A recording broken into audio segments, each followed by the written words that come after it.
Լսել առանց դատելու։ Բարի օր հարգելի ունկնդիրներ։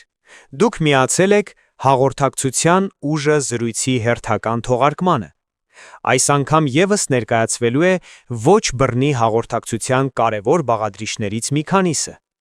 Ցանկանում ենք հիշեցնել, որ նախորդ թողարկման ընթացքում Արմենն ու Անուշը ներկայացրին ոչ բռնի հաղորդակցության մոտեցումներից, ապրումակցելը, անձնական եւ աշխատանքային կյանքում կիրառելու համար։ Նրանք ընդգծել են, որ հիմնական սկզբունքը սեփական զգացմունքների եւ կարիքների մասին խոսելն է, ոչ թե մյուսին մեղադրելը։ Օրինակ, դու երբեք չես օգնում ասելու փոխարեն կարելի է ասել. Ես մի փոքր աջակցության կարիք ունեմ, քանի որ չափազանց հոգնած եմ։ Այս ձևը թույլ է տալիս զրուցակցին լսել եւ հասկանալ, այլ ոչ թե պաշտպանվել։ Արմենը հիշեցրեց, որ 3 քայլով մեթոդը կարևոր է եւ հիշելու, եւ օգտագործելու համար։ Առաջին քայլը զգացմունքից սկսելն է։ Ես զգում եմ։ Երկրորդը կարիքը նշելը, որովհետեւ ինձ անհրաժեշտ է։ Երրորդը աջակցություն խնդրելը կամ սահմանը հստակեցնելը։ Կարող ես կամ ես հիմա չեմ կարող, բայց միասին կարող ենք։ Անուշն էլ իր հերթին բացատրեց, որ այս մոտեցման շնորհիվ հաղորդակցությունը դառնում է ավելի խաղաղ, հարգալից եւ արդյունավետ։ Արդյունքում նրանք ներկայացրել են օրինակներ, թե ինչպես կարելի է այդ լեզուն կիրառել աշխատանքում, օրինակ ժամկետների պահպանման հարցում։ Կարելի է հիշել, որ Անուշը նաև ցույց տվեց, որ անձնական կյանքում կարելի է այն օգտագործել, որպեսզի բարելավենք միջավայրը եւ ավելի հարմարավետ դարձնենք։ Նախորդ թողարկման ընթացքում նաև ընդգծվեց, որ այս մեթոդը կոտրում է մեղադրանքի ձևը եւ ստեղծում է համագործակցության միջավայր, արդյունավետ եւ խաղաղ հաղորդակցություն։ Հաղորդման ուղերձն էր.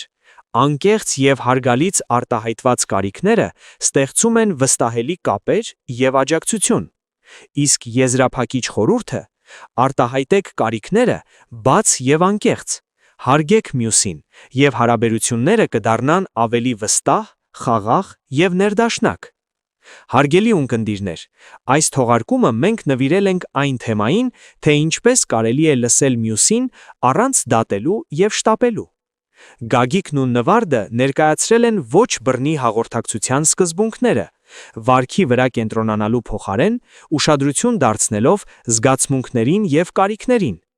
Նրանք ընդգծել են, որ հաճախ մենք լսում ենք ոչ թե հասկանալու, այլ պատասխանելու եւ գնահատելու նպատակով։ Լսել առանց դատելու նշանակում է թույլ տալ, որ մարդը խոսի եւ միտքն արտահայտի ամբողջությամբ, առանց ընդհատելու եւ միանգամից խորհուրդ տալու։ Քննարկվել է, որ դատողության փոխարեն կարելի է արտացոլել դիմացինի զգացմունքները։ Այս մոտեցումը թույլ է տալիս մարդուն զգալ լսված եւ ընդունված, ոչ թե մեղադրված կամ ուղղված։ Ընդգծվել է, որ լսել առանց դատելու չի նշանակում համաձայնվել, այլ նշանակում է հարգել կարծիքները եւ ստեղծել անվտանգ միջավայր։ Լռությունը նույնպես կարևոր գործիք է, քանի որ այն տալիս է ազատություն արտահայտվելու եւ ինքնուրույն լուծումներ գտնելու համար։ Գլխավոր խորհուրդն է.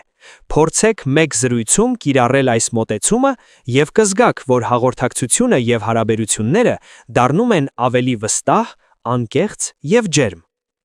Լսել նշանակում է լինել ներկա տվյալ պահին, հարգել դիմացինին եւ թույլ տալ հուզական կապի ձևավորում, առանց դատելու եւ շտապելու։ Լսել ոչ թե գնահատելու համար, այլ հասկանալու համար։ Չշտապել մեկնաբանել կամ խորհուրդ տալ։ Կենտրոնանալ մարդու զգացմունքների եւ կարիքների վրա, ոչ թե վարքի։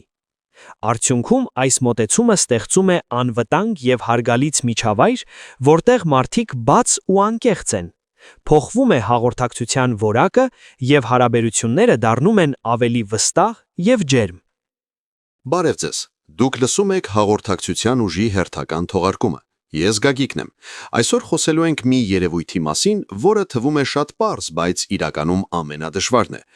Խոսքն առանց դատելու լսելու մասին է։ Իմ զրուցակիցն է հաղորդակցության մասնագետ Նվարդը։ Բարև հարգելի Նվարդ։ Բարև Գագիկ, շատ ուրախ եմ այս թեմայի շուրջ խոսելու հնարավորության համար։ Սա հենց այն հմտությունն է, որը փոխում է մարդկանց հարաբերությունները։ Նախ կասես ինչ է նշանակում լսել առանց դատելու։ Ինձ թվացել է, թե մենք միշտ լսում ենք։ Այո, մենք լսում ենք, բայց հաճախ ոչ թե հասկանալու, այլ պատասխանելու համար։ Լսել առանց դատելու նշանակում է չշտապել մեկնաբանել, չփորձել անմիջապես գնահատել կամ խորհուրդ տալ, պարզ ասած թույլ տալ, որ մարդը խոսի, առանց նրան ուղղելու կամ քննադատելու։ Այսինքն դատելը պարտադիր չէ վատ մտադրությամբ լինի։ Երբեմն մենք դատում ենք շատ նուրբ ձևով, օրինակ,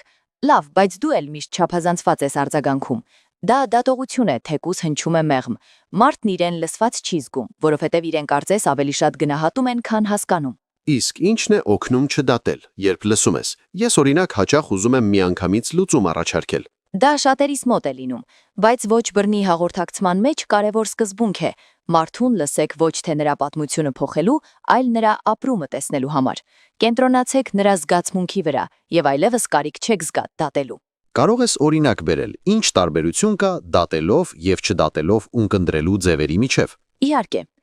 երբ մեկը ասում է, ես հիասթափվել եմ ընկերներիցս, ու դու պատասխանում ես, լավ, բայց դու էլ միշտ չափազանցված ես արձագանքում, սա դատելով լսելն է։ Բայց եթե ասես, ցավ ես զգում, որովհետև քեզ պետք էր աջակցություն, սա արդեն առանց դատելու լսելն է։ Շատ ավելի մեղմ է ու կարծես մարդուն հանգստացնում է ու խոսելու ավելի լայն տարածք տալիս։ Ճիշտ ես նկատել, երբ մեզ լսում են առանց դատելու, մենք սկսում ենք ավելի բաց ու ազնիվ լինել։ Դա վստահության սկիզբն է։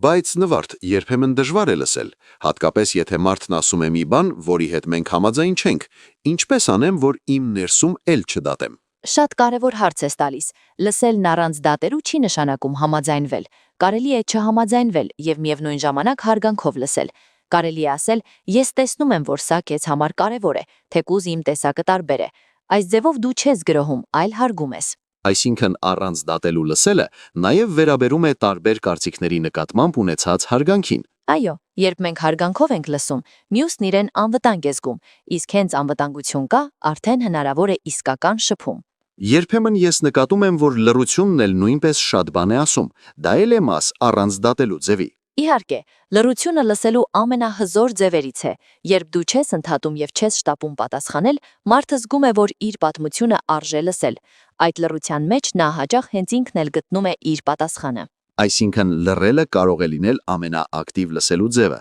Լիովին համաձայն եմ։ Հաճախ пассив լսելը շատ ակտիվ ներքին գործընթաց է, երբ դու կենտրոնացված ես ուրիշի ասելիքի վրա, ոչ թե քո հաջորդ բառի վրա։ Լավ, պատկերացնենք մեկը բողոքում է իր գործընկերներից, իսկ ես ինքս ինձ մտածում եմ, այս մարդը միշտ դժգոհում է։ Ինչպես անեմ, որ իմ ներսում էլ չդատեմ։ Փորձիր փոխել ուշադրության կետը։ Հարցրու ինքդ քեզ, թե նա իր դժգոհությամբ ինչ կարիք է փորձում արտահայտել։ Գուցե իրեն պետք է աջակցություն, գուցե ճանաչում կամ էլ արժևորվածության զգացում։ Երբ տեսնում ես կարիքը, ոչ թե վարքագիծը, դատելու ցանկությունն արդեն մարում է։ Բայց սա կարծես հոգեբանական գործիք լինի։ Դա հենց մարդկային կապի գործիք է։ Ոչ բռնի հաղորդակցությունը սովորեցնում է տեսնել կարիքները վարքագծի հետևում, եւ այս ճանապարհով է, որ մենք դադարում ենք բաժանել մարդկանց ճիշտ եւ սխալ կողմերի։ Իսկ ինչ 3 խորհուրդ կտաս, որ մարդիկ կարողանան ավելի գիտակցված լսել։ Ես կառանձնացնեմ այս 3-ը. լռիր եւ մի ընդհատիր, ու թույլ տուր, որ մյուսը խոսի ամբողջությամբ։ Փորձիր արտացոլել նրա զգացմունքը։ Օրինակ, հարգեղած դեպքում կարող ես ասել. թվում է դու հիմա հիասթափվել ես, եւ երրորդը՝ մի շտապի լուծում տալ։ Երբեմն պարզապես լսելը հենց բուժում է։ Պարզ է թվում, բայց իրականում կարծում եմ բավականին բարդ է։ Այո, բայց երբ սկսես կիրառել մեկ զրույցում, դու անպայման կզգաս տարբերությունը։ Մարդիկ կսկսեն քեզ հետ ավելի անկեղծ լինել։ Հիմա հասկանում եմ, որ լսելն առանց դատելու պարզապես հաղորդակցության հմտություն չէ, դա վերաբերմունք է դիմացինի հանդեպ, մարդու հանդեպ։ Ճիշտ ես, դա վերաբերմունք է դեպի մարդը եւ դեպի կյանքը,